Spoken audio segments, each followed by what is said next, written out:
everyone.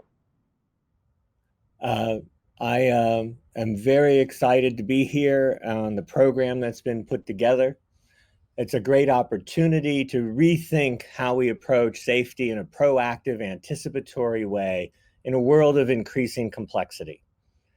You'll see some of these key ideas coming forward, and I think you will be shocked a little about some of the lessons that we can carry forward in order to be more proactive and anticipatory. I think you're going to get a chance to puzzle about a key question.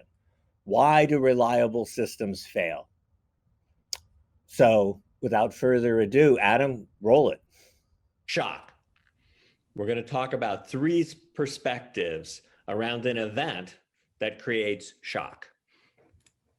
After the shock, before the shock, and during the shock. Three fundamentally different perspectives around a kind of significant or crisis event. Basically, what we're going to run through is how organizational learning has to connect these three perspectives to keep pace with our changing and turbulent, complex world. But our stakeholders throughout our organization and interconnected to our organization get stuck in stale models and approaches. So what does it take to avoid getting stuck? What facilitates forward-looking adaptations as smaller, and often frequently smaller, and then sometimes larger shock events continue to happen? In the end, this raises the key question: why do reliable systems fail? And can organizations build and sustain sources of resilient performance? Resilience engineering provides answers, and those answers might come as a shock. So let's start. Where? You experience a shock, an event. You react. What? What's happening? How could this happen? We have a record of reliability. That's great. We have increasing efficiency and productivity. Now, the event triggers a variety of difficulties and challenges that we struggle to handle, and disruptions spread. Eventually, everyone breathes a sigh of relief when the crisis starts to ease. Now what? Well, obviously, these kinds of things relative to safety, injuries and deaths, workers and the public, have happened in many kinds of incidents. NASA's Columbia Space Shuttle in 2003, the 3 Mile Island accident in 1979 in nuclear power that got my career powered. Aviation automation incidents and accidents in the 90s. The recent Boeing 737 MAX, only in 2018 and 2019. Hurricane Harvey in 2017. 3 straight years where Houston had a 1 in 500 year rain event. Interesting. How about the Jessica Santillan transplant failure at Duke University in 2003, around the same time as the space shuttle accident? Or a couple of critical adverse events in healthcare that helped trigger the patient safety movement in 1995 in Florida and in Boston. All of these events, right, when looked at carefully, and many, many more, highlight complexities, brittleness, and surprises. Oh, but it's more. Wait a minute. These shocks don't have to be events that harm people. They can also harm the organization and the industry that organization is in. Is this event, is this shock, when you're experiencing it, a viability crushing event? Viability crushing. Could it, right, have a massive effect on the organization that has had this crisis? Well, think about it. What just happened, right? We had the Microsoft Cloud and a variety of government agencies hacked this last month. Google had a major outage, December. We have continuing record of ransomware events for organizations and cities. How about the financial world? Flash crashes, a result of the complete computerization of financial trading, such as the Knight Capital runaway automation accident in 2010, a bankrupt financial institution. Or market outages with NASDAQ and the New York Stock Exchange, or the British bank TSB, right? And what's the viability crushing event? Well, the CEO got ousted, so he thinks it was pretty viability crushing. But that bank, right, almost collapsed as a result of a multi-week long IT struggle. Multiple airline IT outages costing hundreds of millions of dollars. Those threaten the financial viability of those organizations. Boeing's accidents, actually, in the immediate aftermath of the second one, was threatened Boeing's viability and threatened the viability of the aviation insurance industry, ironically. Or the space shuttle accident in Columbia, right, was a contributor to the cancellation of the replacement program. Or the 3 Mile Island accident that produced a whole industry that's been moribund for the last 40 years.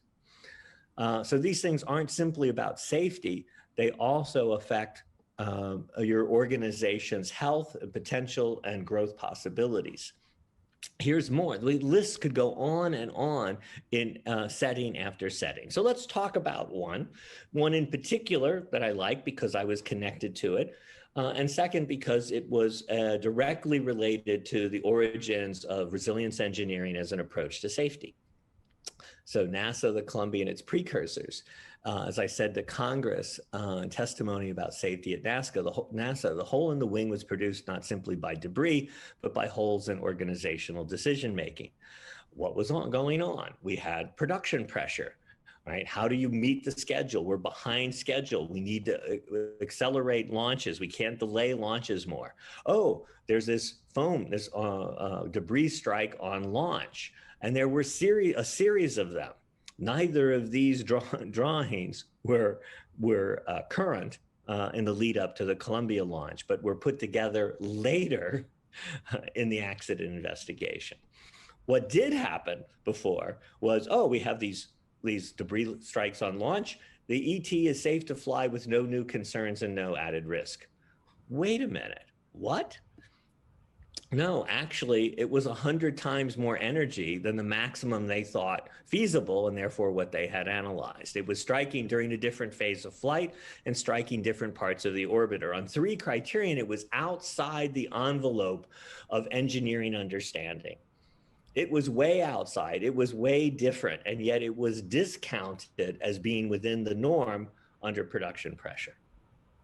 Well, what had happened before? In 1999, there were 3 space exploration failures, and the independent report there that came out in 2000 basically said increasingly brittle systems under faster, better, cheaper pressure, right? Which helped trigger some of the initial efforts in creating resilience engineering, but also were not acted upon by the organization in timely and thorough ways. And so we had a repeat of that diagnosis in the Columbia accident report. Now, in 2000, when we met about those initial accidents and brittle systems and faster, better, cheaper pressure, this was one of the slides from the meeting out in California. Now, how does this describe your organization? Are you in a changing environment under pressure? Resource pressures and new performance demands? Are you being pressured to drive down costs, work with shorter, more aggressive schedules? Are you working with new partners and new relationships where there's new roles coming into play, often as new capabilities come to bear? Do we see changing skill sets, skill erosion in some areas, new forms of expertise that are needed? Is there heightened stakeholder interest? How are you navigating these seas of complexity that NASA confronted?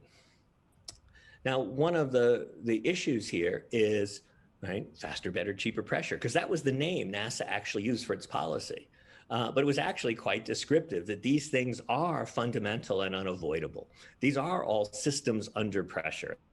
And that's one of the reasons, along with finite resources, that we can come back and say that the basic diagnosis of all this stuff in those early OOs is, right, that we have a series of crises of complexity and networks with extensive and hidden interdependencies.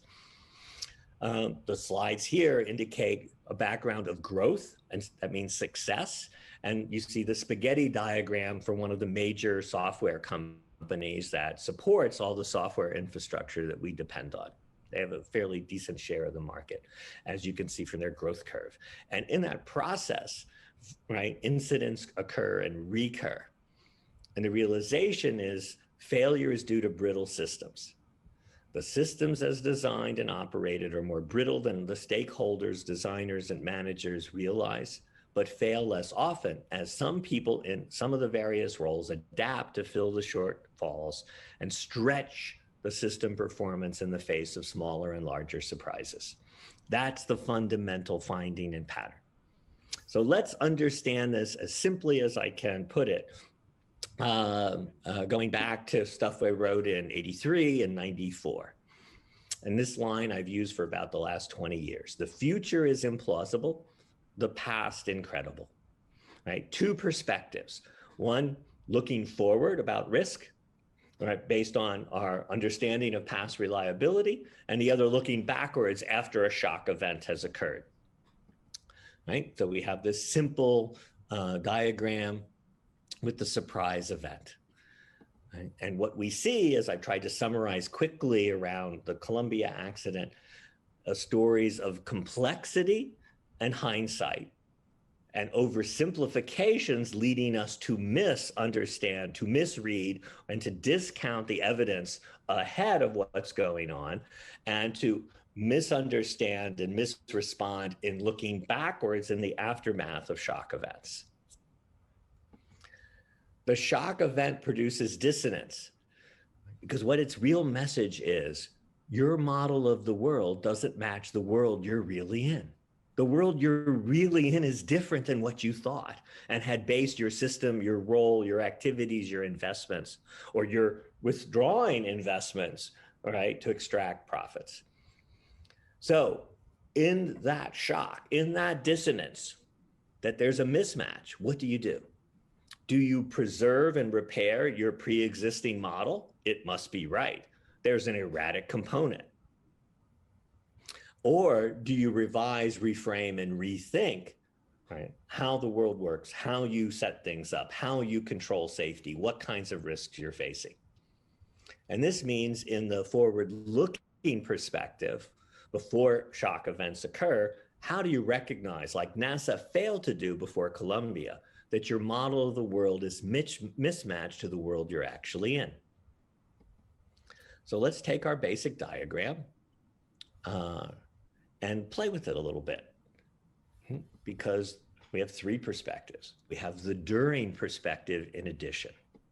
And the during the event, right, where a variety of people have to confront the challenge, the anomalies, the surprise event, and act under high potential novelty. What's new about this?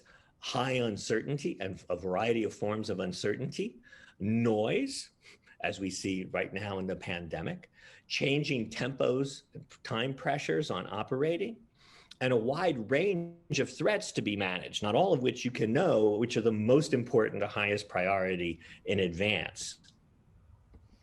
Now, the other thing to remind you of, it's not just waiting around for one big massive failure event, right? Small shocks are happening all the time. Small incidents are happening all the time. And during the situation, people are adapting to cope with the complexities, right? They are closing the gaps. They are bridging the gaps to make the system work, to recover, to adapt to the circumstances. Obviously, we see that right now in the kind of triage that goes on as emergency medical systems, ICUs, and others are being overloaded. Our history of mass casualty events, but also in the case of the pandemic. So we see the people adapting, anticipating based on emerging signals in order to cope effectively and adapt effectively, and ability, when they do this well, to revise, right, as they understand more about the surprises that they confront, so that we end up with a work as done in order to make systems work. This is our fundamental source of resilient performance. But we don't see that very well from these other two perspectives. Before the shock, it's easy to discount the evidence just like NASA did. After the shock, rationalizations kick in because of the dissonance and also because of the pressures to minimize change. Think of Boeing in response to its twin 737 MAX accidents.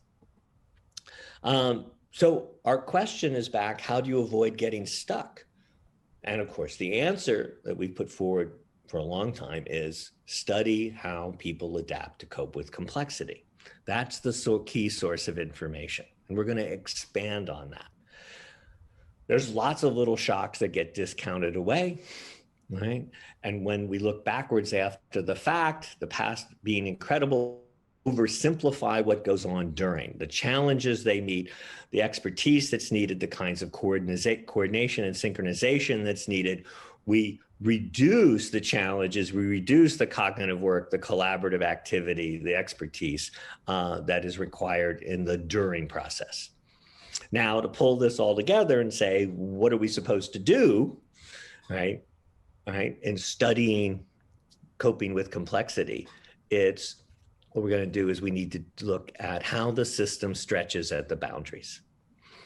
That pressure, finite resources, and continuing change, often driven by success, means our systems are changing. Right? As a result, but it also means our systems have limits. Even if they're better than before, they still have limits. And there's events that challenge those boundaries of performance. So what we need to look for are events that stress the system, reveal and shift where the edges are, and require someone or something to stretch and adapt in order to accommodate effects and to seize opportunities relative to that viability issue and growth issue. So that's the whole story in a nutshell. Now let's expand it a little bit. Well, why don't we take a shock event that we're all in the middle of right now? COVID-19 is a stress test of adaptive capacities at a global scale. Now, what does it illustrate for us? Almost too vividly and too directly, right? The rolling series of outbreaks has hijacked and challenged society at multiple levels. Human physiology, critical care medicine, emergency medical systems. It brings in particular challenges because of the lags between infections, severe illness, and potential hospitalization and recovery or fatality.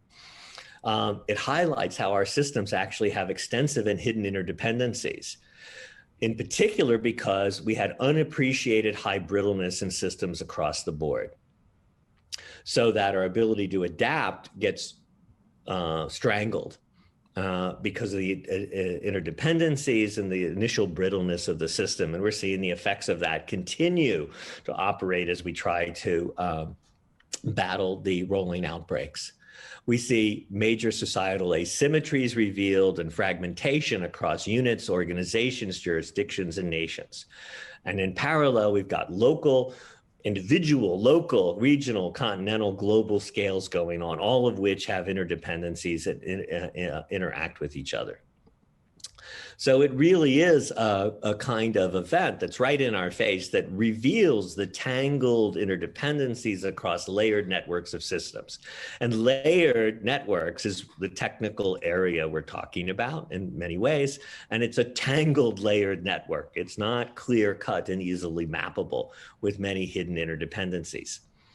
So the stress tests of COVID-19 on adaptive capacities at a global scale highlight the basic ways that adaptive systems can break down.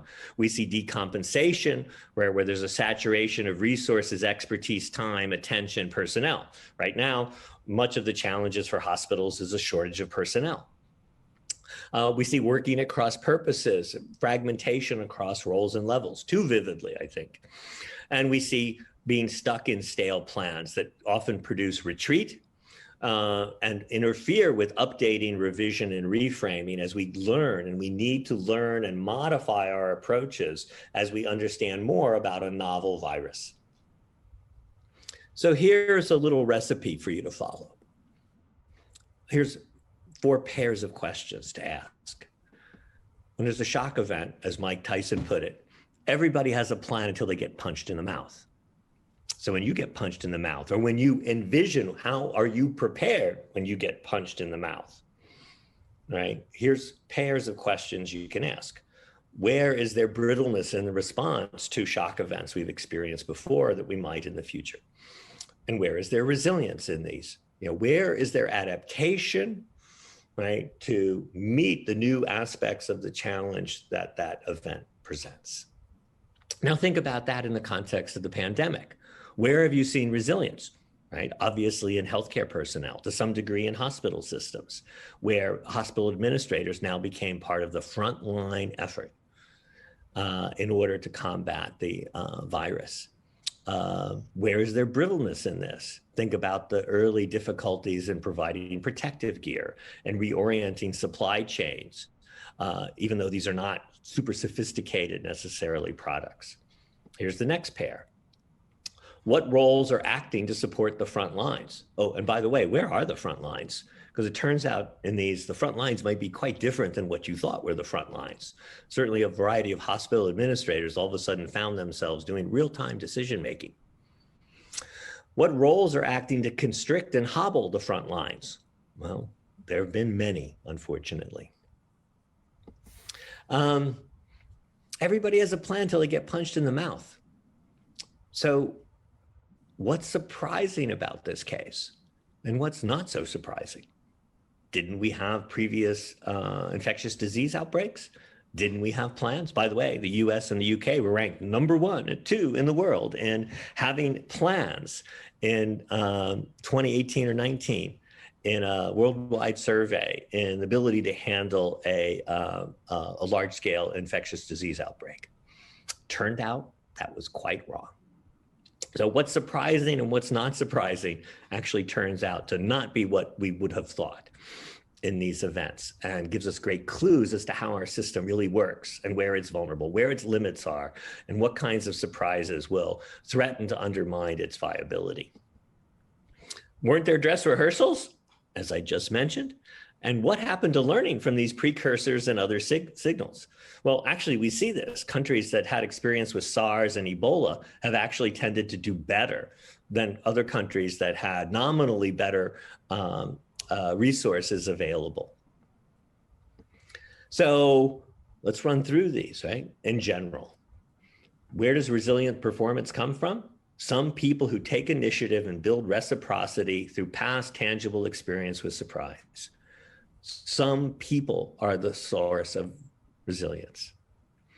When punched in the mouth, how do we respond? Do we respond with coordination, synchronization, reciprocity, solidarity, working together to handle the challenges? Or do we see fragmentation, working across purposes, selfishness, exploitation of the crisis? Before the storms, times were quiet, right? No, they weren't at all. And they aren't now. Fire season is just getting going in Australia. No extreme weather events, critical digital service, outage threats, right?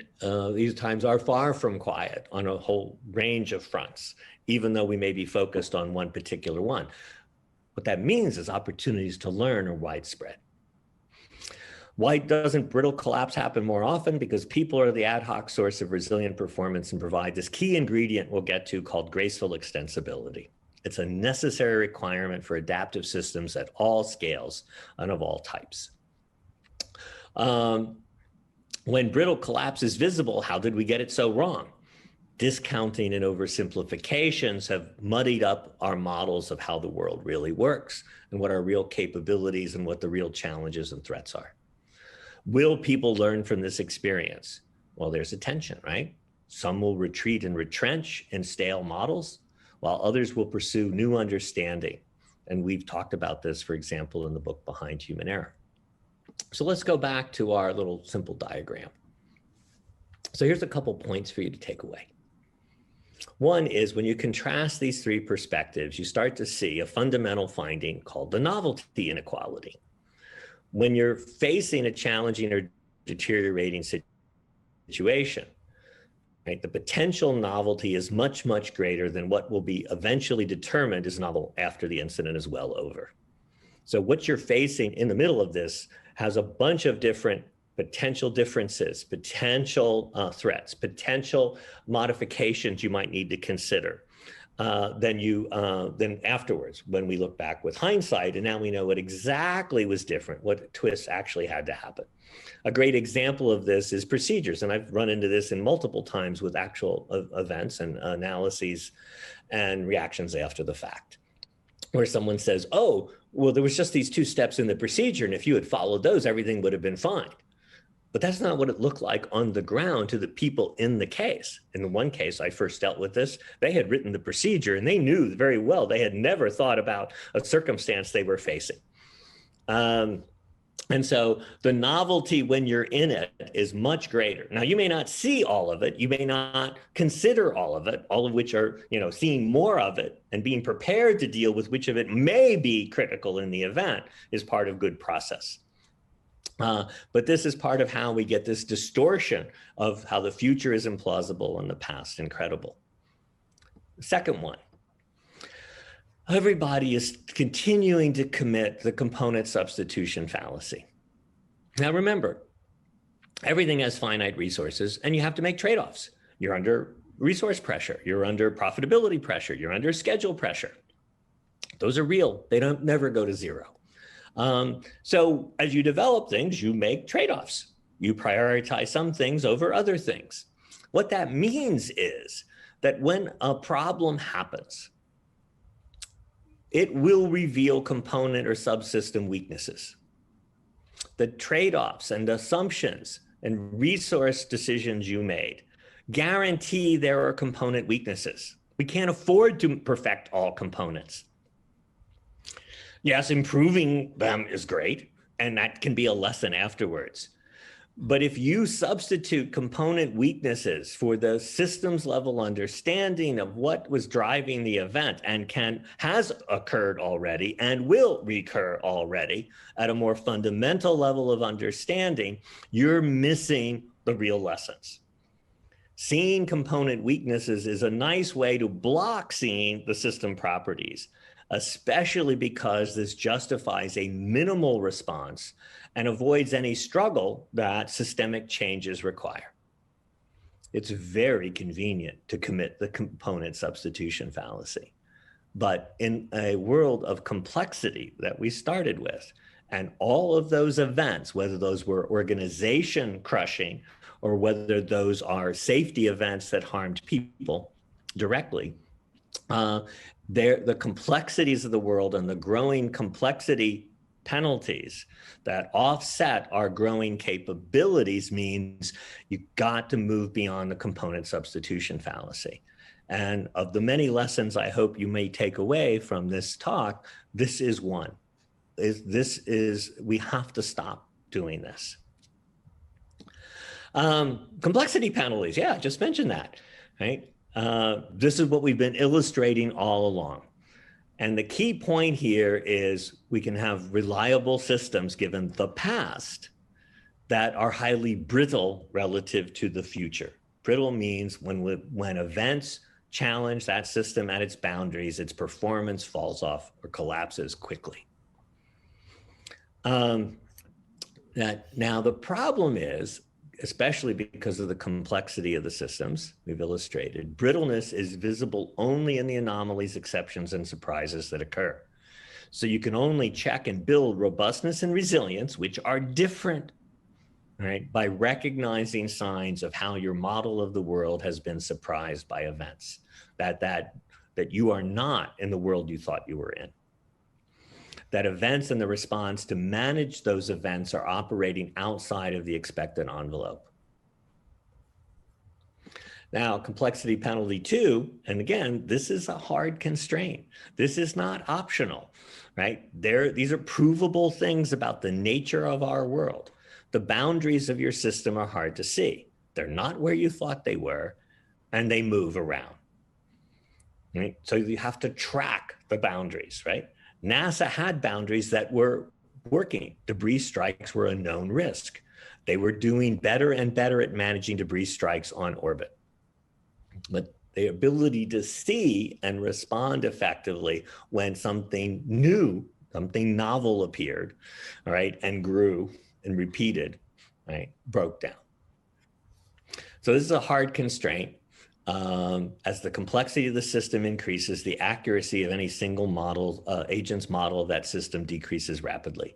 In fact, the only way to actually build a good picture of how your system works and succeeds is by integrating and merging these partial models, partially accurate with gaps and incompleteness and some inaccuracies. And how you pull that together is really important in how you solve anomalies and surprises. So let's step back for a minute, because I've introduced a couple fundamentals and just explain them explicitly briefly. And there's plenty of resources you can look at to talk about what graceful extensibility is and all its implications and how fundamental these properties are. Some of these are theorems that have been proved. Graceful extensibility is a positive capability to stretch, right, near and beyond your normal boundaries of function when surprise occurs. It's the opposite of brittleness. And unfortunately, it's not independent of, but trades off with optimality. Your pursuit of optimality, your pursuit of efficiency in the short run can undermine graceful extensibility. That's why we tend to see it and study it in places where surprise is tangible, like space mission control in the shuttle and Apollo eras, or in emergency medicine, especially in beyond surge capacity events. So let's illustrate this in a little animation, right? You develop plans, procedures, right? You design roles, you train people for those. Let's call that your plan. And when you look through the world, look at the world through your plan, it's always springtime. There's always flowers. It's not cold and gray out there. There's no snow anywhere, right? It's green, the flowers are coming, everything looks wonderful. But if we pull the camera back a little bit, right, the perspective of looking at the world through the plan is incomplete. It has limits, right? But we don't see those limits usually. Who sees them, right? The people, the other roles providing graceful extensibility at the boundaries. In other words, that's the dragons of surprise that come and threaten to burn down your lovely garden. And they are out there struggling to tame the dragons. Now we can switch around and take the perspective of the roles that provide or a source of resilient performance, who are looking back at the people developing the plans and saying, wait a minute, that perspective, we could use a little help over here. Think about supporting us too. Now, when you look at these two, what the animation show is people, they're not about people. It's not management and frontline. Well, it sort of is, but it's much, much, much more fundamental. These are two properties that all adaptive systems in our biological universe have to have. You have to have them both. You have to develop better and better planful responses to what you understand, what frequently occurs, et cetera. But it will have limits. It has to have limits in this universe. And as a result, you also have to have a capability to respond to surprise, novelty, exceptions, anomalies. Right? They will occur relative to what you prepared for, and what you prepared for will not.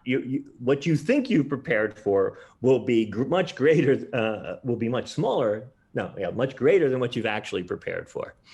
Right? You will be overconfident. That competence envelope is bigger, and that the dragons of surprise are infrequent and weaker than they really are. All right. So let's go back to our little diagram again. So we reminded you that shock events are happening all the time. You may focus on a big one because it had a bigger threat, higher consequences, more visibility to stakeholders or the public, but they're happening all the time. These events stress the system. That resilience, that graceful extensibility is a critical property, and it's related to how a system can respond to stress. And all biological systems are adaptive to survive stress. Otherwise, they won't be viable in the long run. Back to why I showed you viability, not just safety at the beginning. So we want to look at these events as stressors on the system that reveal and shift the edges of our competence envelope and reveal how and where we get stretching. We get adaptation, graceful extensibility to accommodate the effects and actually to seize opportunities as well. So let's go back and reframe slightly what we said earlier. The shock event produces information because the shock's about the model. It's not about the consequences. Well, it can be that too, but we're focusing on the shock as your model of the world doesn't match the world you're actually in. The information available in these events can drive revision, reframing, rethinking that model to improve the balance between pursuing, right, the short-term optimization goals of planful response and support the ability to be poised to adapt, to have adaptive capacity, to be able to express graceful extensibility when challenged. So incidents are a kind of stress test where the system's information about stressors, edges, and stretching as general properties of your system are lost usually, right? As my colleague John Allspaw likes to put it, actual incidents are unplanned investments and opportunities. Incidents are happening all the time and handled usually, as my colleague Eric Hollnagel loves to point out over and over to us.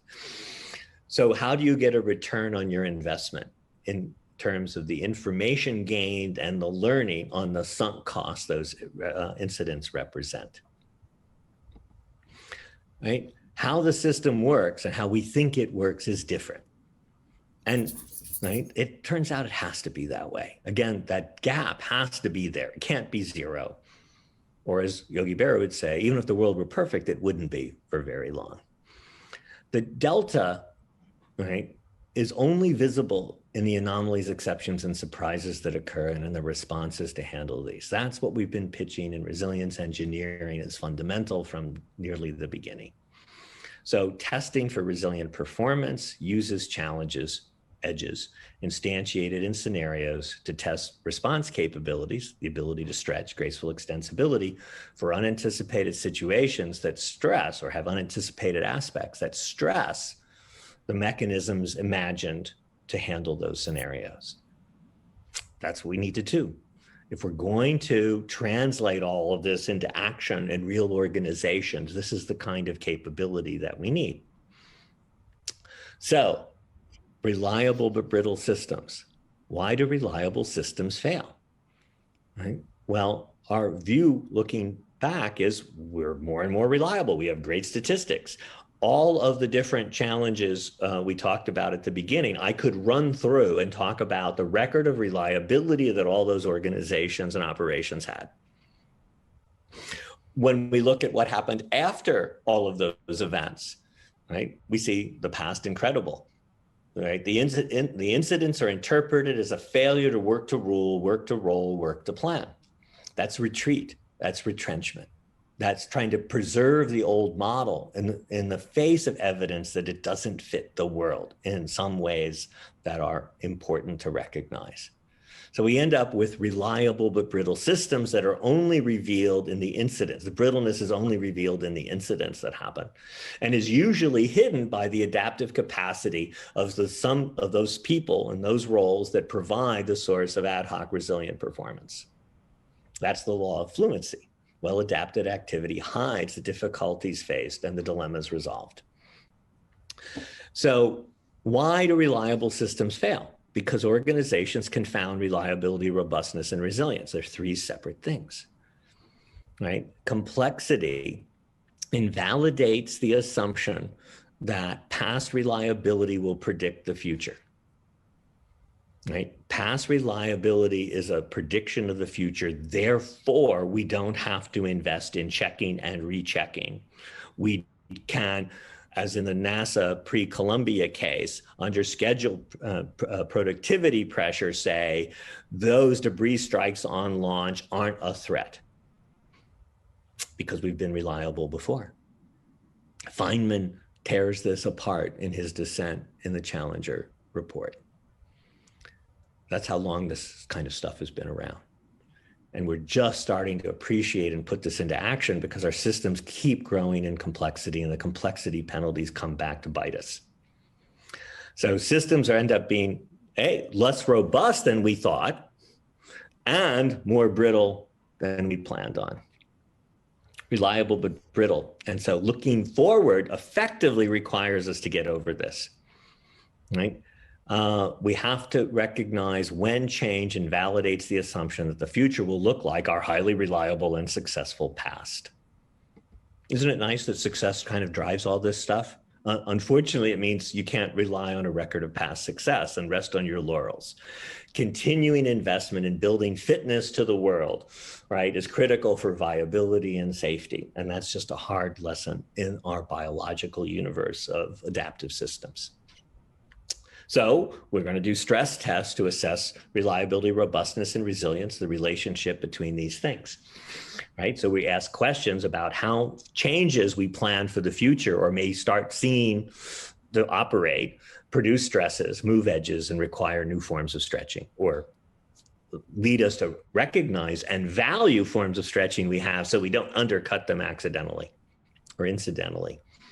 Looking back at events, we go, hey, those past stressors reveal edges and produce stretching. Let's understand how that worked. Did it work the way we like? Do we want to improve it? Do we want to change it around? How is that going? And of course, we can look at actual events and say, what were the ongoing stresses? What are the edges that are there? What is the kind of stretching that they've been producing? Sometimes we may find the local adaptations, right, have side effects and consequences that we go, whoops, we need to adapt in a different way, in a better way, in a more comprehensive way to the information that we're gaining, right? So change, new capabilities that grow, the scales expand, pressures intensify, and that helps lead to the complexity penalties.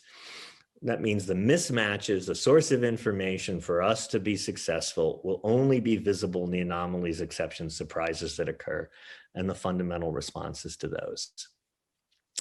So past accidents, current events, future incidents all provide information on stress, edges, and stretching. And that trio, that holy trinity on resilience, if you're going to evaluate, understand, and support resilient performance is what you've got to focus on. Now let's highlight what this means clearly. It means that to have robust and resilient systems, you must be rechecking assumptions and recalibrating your understanding of boundaries and supporting graceful extensibility at those boundaries. So tests for robustness, right? Use cases, use probes, use challenge to gain information to improve the system's competence. Go back to our animations, that competence envelope isn't as good as we thought. It isn't perfect. It isn't as big as we thought. It's got imperfections and irregularities in it. So tests for robustness improve the system's competence because we now understand more about a particular challenge. If a sensor can fail on an automatic system, right, we can be robust in the face of that. And we can do that with fault-tolerant sensors. Now, we can't be complete in that, so we can go further in ways and signal the human operator in terms of key information to allow them to intervene should a sensor go bad and feed a bad signal that leads to a misbehaving automated system. In that case, the people can intervene and redirect it. So we have a variety of ways we can build in robustness for a very specific, understood and analyzable form of failure, form of challenge, kind of disturbance we might face. But so that allows us to improve on a set of specific situations that happen to be used in the testing. Now, tests for resilience of a different quality. Now, they still have to use specific probes, challenges, events, failures, conflicts, et cetera. But the information gained is about how well the system will handle the next challenge case when the next case it will face is different from the scenario actually used in the test. Right? Again, the challenges, instantiated in the specific scenarios are sample edges, sample stressors, right, and allow us to see, to reveal, to escape the block of the fluency law and see where and how we have this ability to stretch. Is it right? Is it in a good place? Is it sufficient? How can we sustain it? How can we build its capability without wasting a lot of extra resources? So where have we ended up? Incidents are always being experienced. The nature of this universe, its finite resources, ongoing change, even our success, means that more incidents will occur. They're not going to get reduced to zero. They are unavoidable sunk costs. You don't control the size of this investment. The challenge is to maximize your ROI on that investment. And many of the current processes we follow in organizations minimize or zero the return on investment from this opportunity. All right, incidents are an opportunity to recheck reliability, robustness, and resilience by looking at stress, the relationship of stresses, edges, and stretches. That's where the source of information that allows us to build robustness and resilience, not just rely on a record of past reliability. So can you do this? Is it doable? Well, that's what resilience engineering is about, in part. It brings a bunch of other things to bear as well.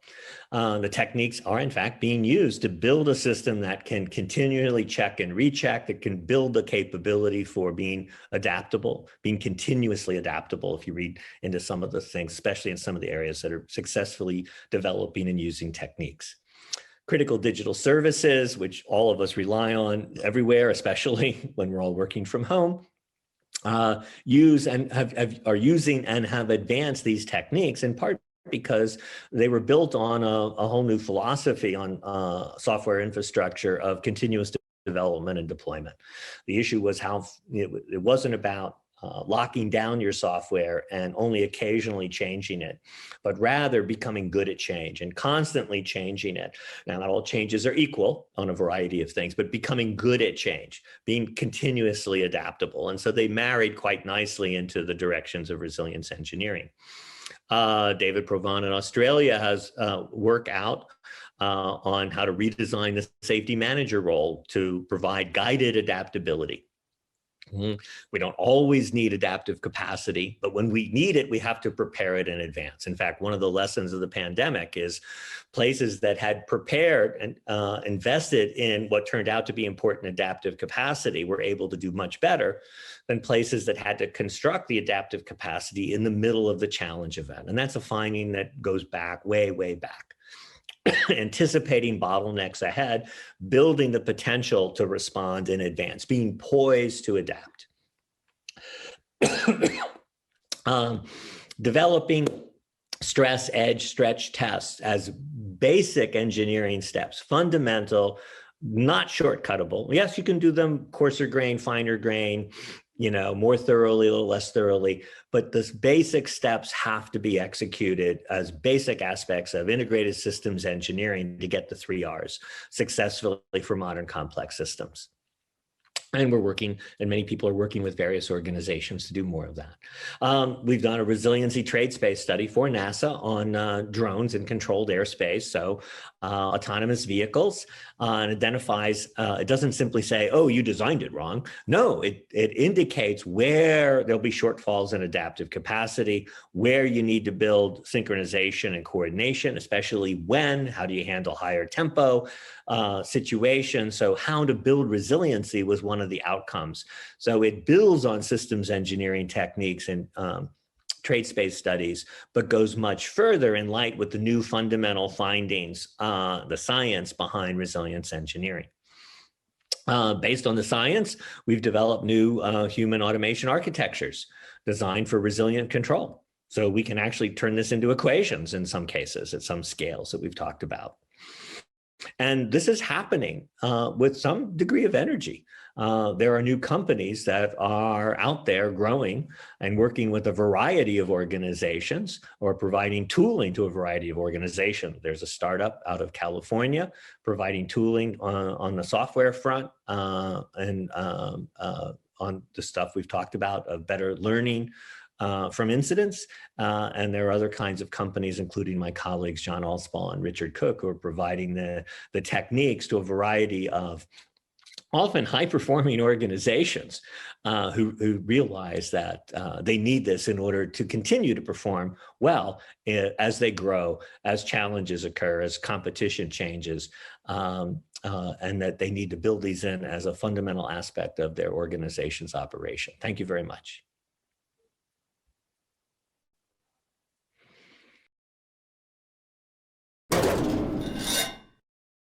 Well, everyone, I hope that helped you start to understand more about how reliable our past record of reliability is wonderful, but incomplete with respect to proactive safety looking forward.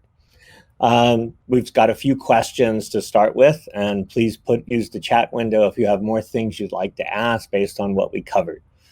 So in general, one of the questions is the software, parts of software engineering, the modern microservices architectures for critical digital services have recognized and utilized resilience engineering practices.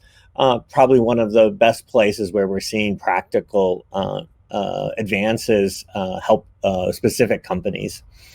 And one of the questions is, what are more traditional industries can learn from the experience in these software companies? Well, the first response to that is everybody is becoming a software service.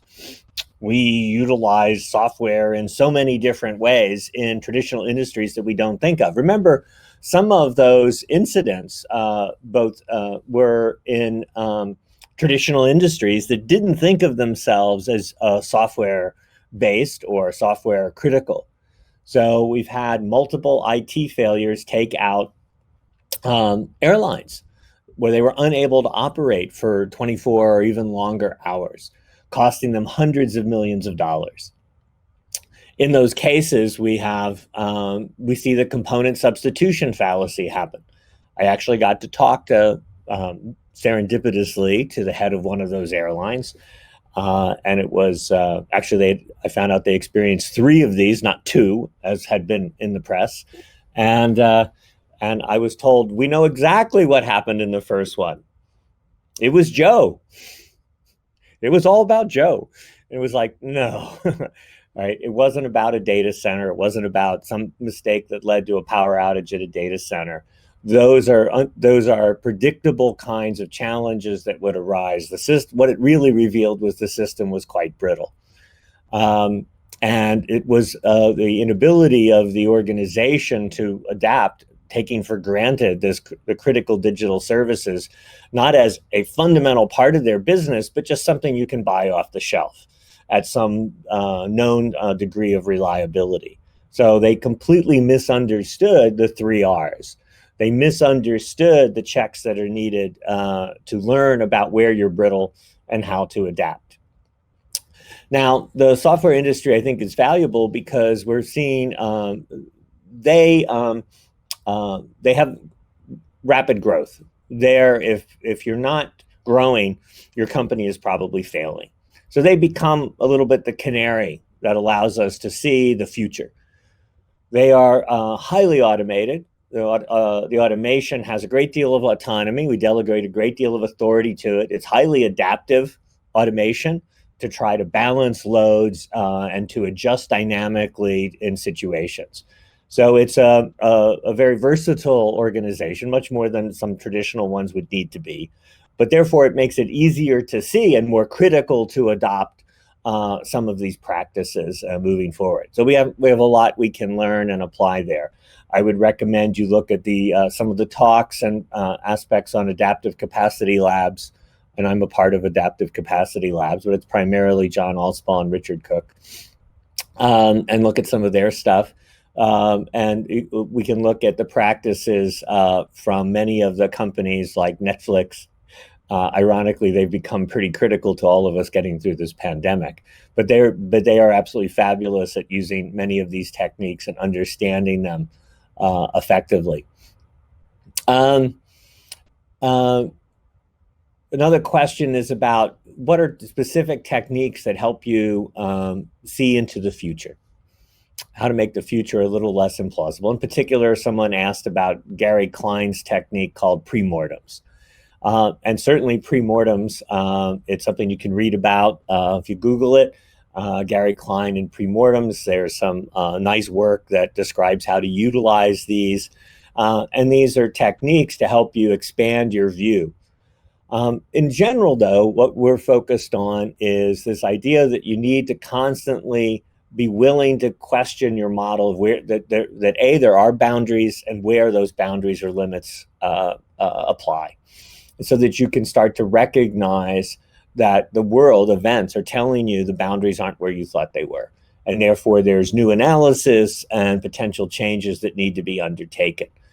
And so this ability to track boundaries, and there's many, many reasons we want to hide the boundaries from others and ourselves. In developing new capabilities, we don't go, hey, we're going to expand capabilities, and then we're going to hit a new limit. And people go, well, why would I invest in building this up? You're going to be limited. So we tend to tell ourselves stories as if as if we're moving more and more limitlessly into the future, instead of recognizing that every advance, every success, every new capability still has limits, and those limits will be different because there are always some offsetting complexity costs. So I think what's really important for thinking about the future is understanding what's going on now in the way incidents occur. And this is one of the big lessons we've been working with the software industry on, which is they had tended to focus their resources in learning from incidents on the big incidents that really threatened a service outage that impacted their customers, their client base, or ones that really did cause a loss of valued services that harms the company and its stakeholders. And we're trying to tell them that there is the threat or consequences is one important dimension, but the informativeness of incidents is often quite different than its direct threat. And this is, again, the point that Eric Hollnagel makes over and over again.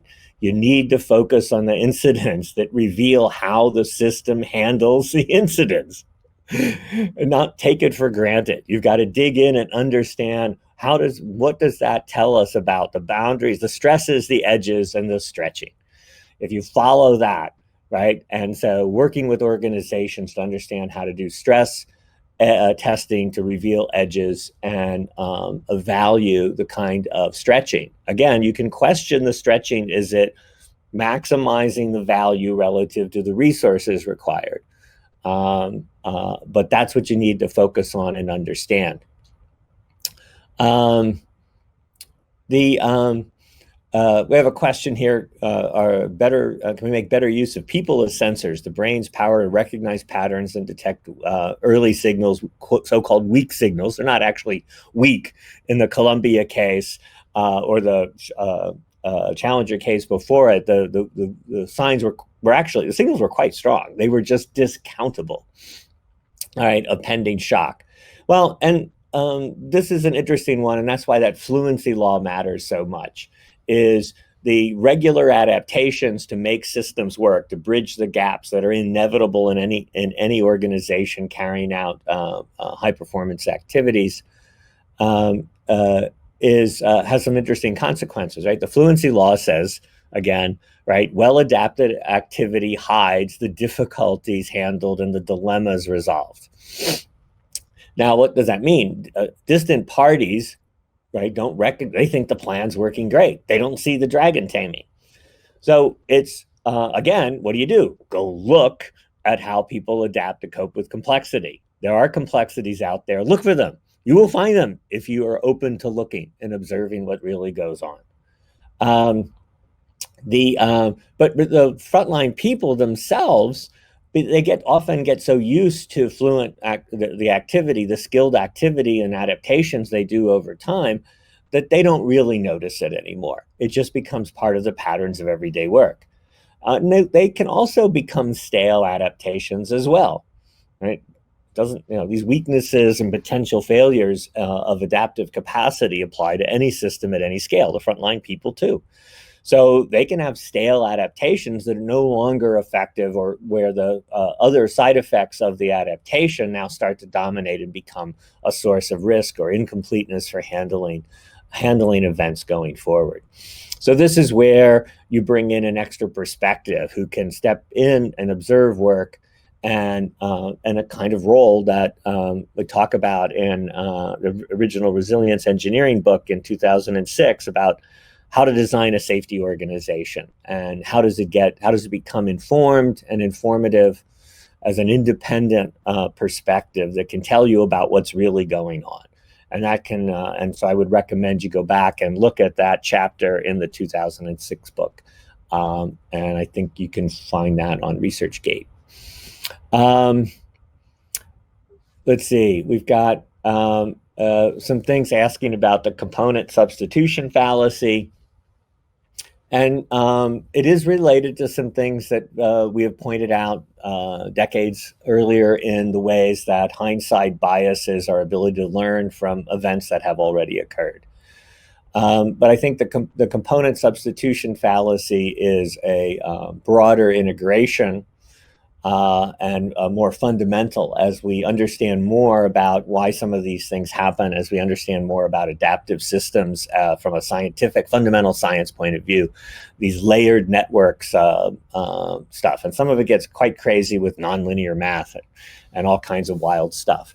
But pulling out from the science, the basics here really are the how the component substitution fallacy arises because component weaknesses are always there. And so afterwards, when we look closely, we will find some component weaknesses, and we should find ones that really need remediation. So there was a recent, relatively recent NASA near miss, and it ultimately turned out to involve a novel failure, a failure that hadn't been occurred previously in a mechanical part of the spacesuit. Now the spacesuit is, been adapted to be used in new environments it was never designed for.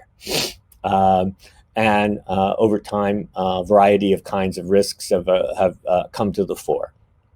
In this case, ultimately, there was an issue in the mechanical subsystem that needed to be dealt with. But what's interesting, because of the Columbia accident, the NASA learned something, right? Now let's go back and say, remember, the Columbia Accident and Investigation Report was an independent, really well-resourced, deep dig into not the details of what weaknesses occurred, right? The variety of decisions and individuals that could have been focused on. A variety of, there were certainly technical issues to be resolved. There were weaknesses relative to the booster rockets and the insulating materials. So there were plenty of component weaknesses to deal with. The Columbia Investigation Board covered those, but it was so much more. It saw this as an organizational breakdown. And so it worked on how the organization could misread the signals, how they could discount the signals, especially because one of our success stories has always been NASA mission control. The irony that this never got to the people who were good at dealing with surprise. Instead, it got stuck somewhere, unable to test the boundaries, to see the potential edges, to modify the procedures, and recognize things. So NASA stood up a new organization. They're an engineering safety group that drew or could draw expertise from a wide variety of senior specialists across the agency. Their line management would release them when problems arose that required help. They really practically implemented some of the things I mentioned in that chapter on how to design a safety organization. And that has persisted. So when the near miss happened on the spacewalk, this group became active and looked into it. And they found so much more to worry about and to consider, analyze, and change relative to the simple, quote, root cause in the mechanical subsystem. So they went way beyond the component weakness and started to look at a variety of other issues about how evidence got discounted of trouble ahead. If we don't like that happening, NASA's been burned on that before. And so they were very worried about that. And that changes some things about how mission control works in the context of space station, which is 24/7 relative to the space shuttle, which was occasional missions. They recognized that the procedures and how people were trained to handle anomalous situations were set up not to build resilient performance, to deal with the uncertainty and novelties that occur. They were built to actually maximize productivity. How do I get everything done given that disruptions will occur to the plan, but I still want to complete the plan every time? They didn't think and practice how do I make decisions to terminate a spacewalk, which is in and of itself a potentially dangerous thing to do. So they had to figure out how to make trade-offs, how to use judgment, how to give support to the key people, right, when anomalies arose. And it turns out, looking back on a record, my colleague Beth Lay, working with NASA on that particular learning after the incident, found that, of course, anomalies around spacewalks relatively frequently. And yet, because they were so good at handling them, everyone assumed the risks were under control instead of looking and going, oh, there's a whole bunch of stuff here. And as always, our procedures, contingency procedures for terminating spacewalks when trouble arose were actually quite incomplete, quite unhelpful, and not very relevant to the real difficulties that were being faced.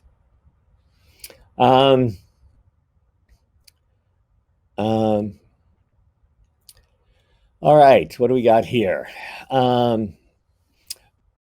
The most important resource needed for adaptive capacity to build being poised to adapt or graceful extensibility? Is it just the amount of human resources, adaptable procedures, individual training, competency, teamwork? Is it always unique in a particular area? Well, first off, great. So that the animation I showed you isn't about two human roles. It's about two fundamental characteristics of any adaptive system. You've got to get better, more optimal, right? More specialized relative to what usually occur variations you usually experience. You better, right? Otherwise, you're not going to fit your environment well or compete with others in your environment. Same time, and that says efficiency, performing better relative to the resources you consume is critical. Now, the second one, the dragon taming in the animation. So I still have limits, and the world will throw challenges that reveal those boundaries or edges. I have to have a second capability in order to hit the boundaries. Right? That's graceful extensibility. And so I need two. So think of it as I need two numbers. I need one that says, how good am I at planful, specialization, optimization, and another that says, how good am I at adapting at the boundaries, recognizing challenges, reinforcing that. Now, both of those interact. And that means resources that go into building graceful extensibility, adaptive capacity at the edges, all right, count against my efficiency under normal conditions. If I only value efficiency under normal conditions, I will inevitably undermine the resources necessary to demonstrate resilient performance when the challenge occurs. So those two interact. Now, we are studying a lot of biological cases and examples to understand how you can do both. And that's called net adaptive value. I take an action, I need to measure its adaptive value and its net adaptive value. In other words, I have to think about it and measure it in terms of both, because these two things, pursuing optimality and pursuing resilient performance, trade off a little bit with each other. So we can measure this, and what that means is, and our responsibility in resilience engineering is to help you decide what gets you good, graceful extensibility for investment. Infinite resources are not plausible; they're not practical. Resources in building resilient performance. And so what resources do I need? Where is it best to invest those? And those lead us to some basic properties. One is initiative. If you emphasize work to rule and work to roll, you can drive out initiative. If you drive out initiative, you're driving down graceful extensibility. You're going to be much more brittle. Right? So how do you govern? How do you the demonstration or expression of initiative? So you need to invest in when and where. Initiative doesn't mean you get to make it up on your own all the time, right? Rather, you need to lay out when and how initiative needs to be taken relative to standard plans and directions. And we have great examples on how to do that from a successful military organization. So initiative and guiding the expression of initiative. Again, look at David Provan's stuff to see this in action for practical safety management role design. And then the second one is reciprocity. Reciprocity is this, it's a general notion. It's you can say it's related to teamwork and is important in this. But what it basically means is that when any given role, any given activity is struggling to meet its requirements and achieve its goals, other interrelated roles will come to their assistance and expand their capability to handle things, expanding the larger system's capability to handle shock, stress, disturbances. So as a single role or activity gets overloaded, starts to saturate is the key word we use here. As it starts to saturate, other related roles come to their assistance, expanding their capability.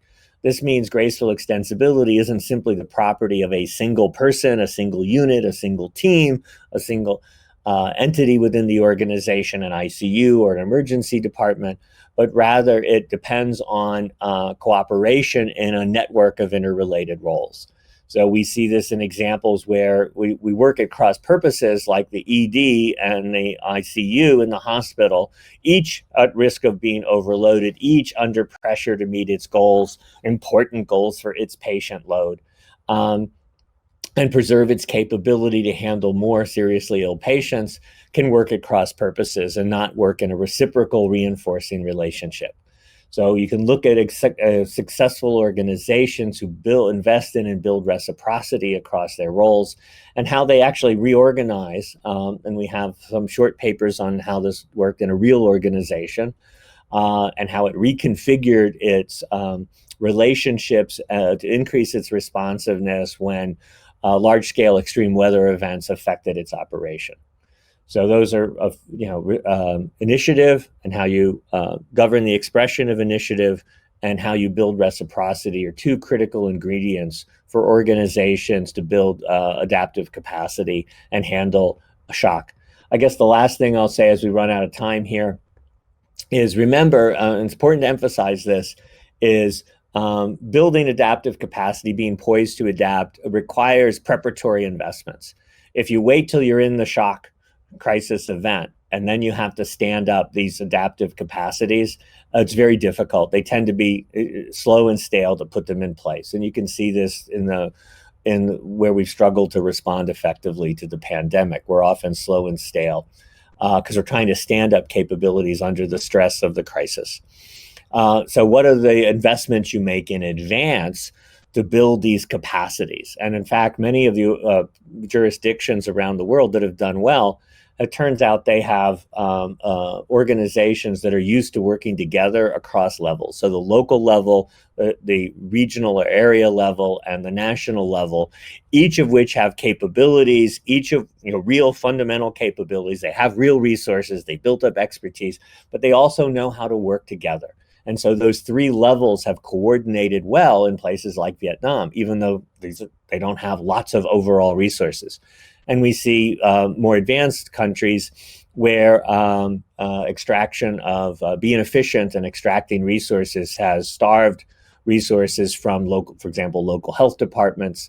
And so we see this imbalance where the local and regional or area and national have all not coded very well, not had sufficient resources, and had to stand up and build new forms of expertise on the fly. And that's very difficult to do in the crisis. It delays response. You don't keep pace with the changing challenges, and you perform measurably poor. So that preparatory investment stands out. And of course, that's what's easy to cut when you just focus on one half of the net adaptive value. So with that, I think we're out of time. So thank you all for listening, and I hope we have framed things a little differently for you and shown you some directions. And we're happy to follow up with resources that can help you if you want to pursue some of these ideas.